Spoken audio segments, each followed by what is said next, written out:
वह सारा work complete कर लिए होंगे। आज मैं आप लोगों को पढ़ाने जा रही हूँ पार्ट 3। क्या है पार्ट 3? पार्ट 3 है अनचाहे मेहमान।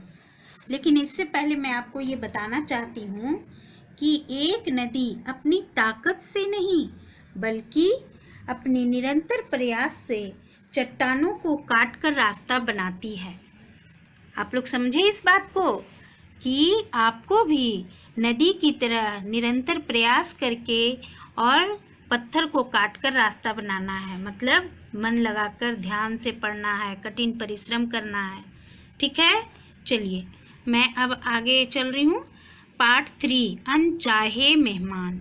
प्रस्तुत पाठ में कहानी के माध्यम से बताया गया है कि किसी के सीधेपन का अनुचित लाभ उठाने वाले बहुत से लोग मिल जाते हैं। ऐसे लोगों से चालाकी और बुद्धिमानी से ही बचा जा सकता है। अब ये कहानी मैं पढ़ूंगी, आप लोग भी उसी तरह रीडिंग करोगे।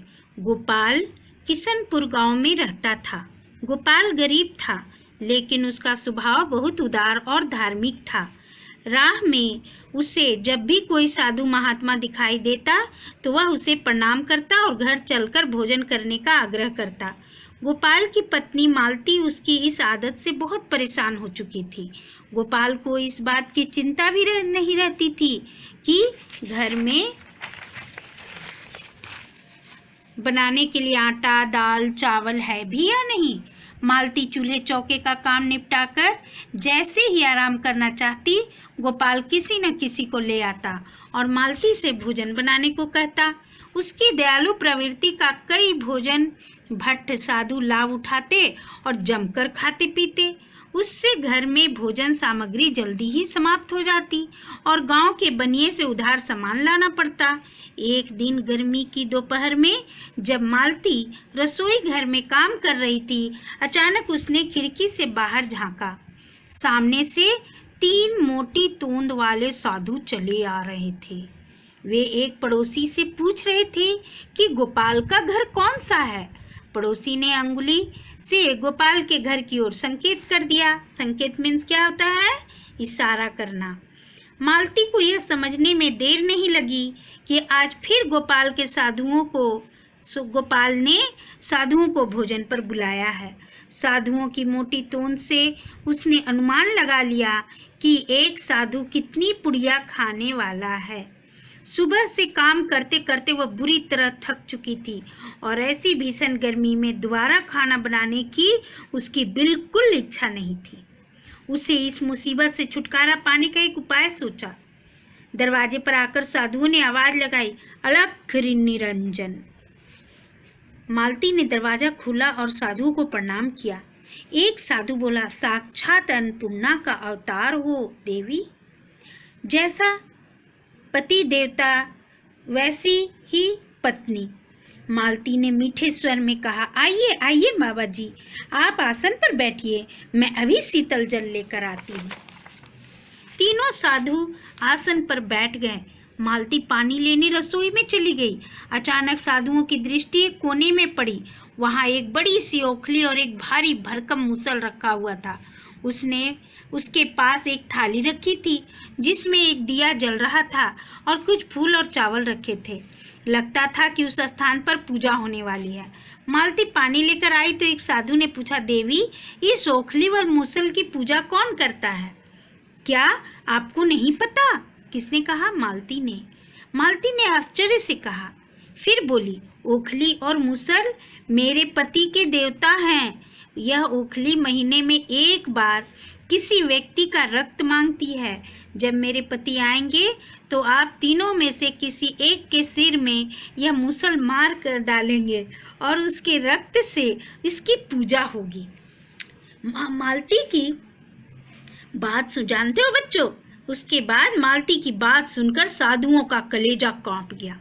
स्वादिष्ट खीर पूरी के स्थान पर उन्हें अपनी मौत सामने दिखाई देने लगी। मालती दुखी होकर बोली, आप ही कुछ कीजिए बाबा जी।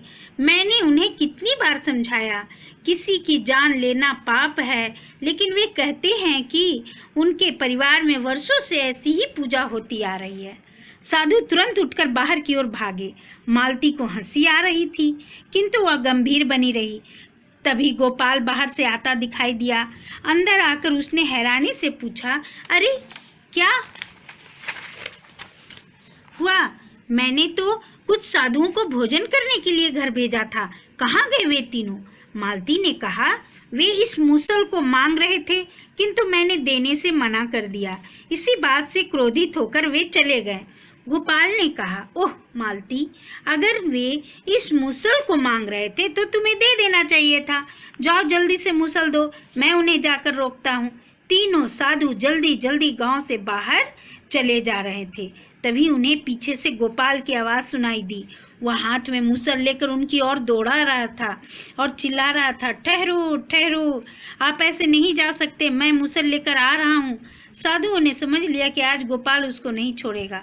वे सिर पर पैर रखकर भाग खड़े हुए और गोपाल को आश्चर्य है कि अब कोई साधु महात्मा उसके घर भोजन नहीं करता था।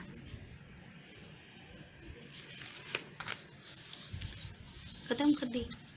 तो देखिए, कहानी के बाद मैं आप लोगों को कठिन शब्द दूंगी लिखने के लिए। पहला काम आपको क्या करना, कॉपी में रेड मार्जिन करना, पता है ना? मैं जैसे करवाते आ रही हूँ, स्केल से इधर और इधर रेड मार्जिन करोगे, दिनांक लिखोगे, कक्षा कार्य लिखोगे, पार्ट 2 अनचाहे मेहमान, उसके बाद कठिन शब्द, उसके बाद आप ये कठिन शब्द लिखोगे, स्वभाव, उधार, धार्मिक, प्रणाम, आग्रह, प्रवृत्ति, भीषण, साक्षात, शीतल और परेशान।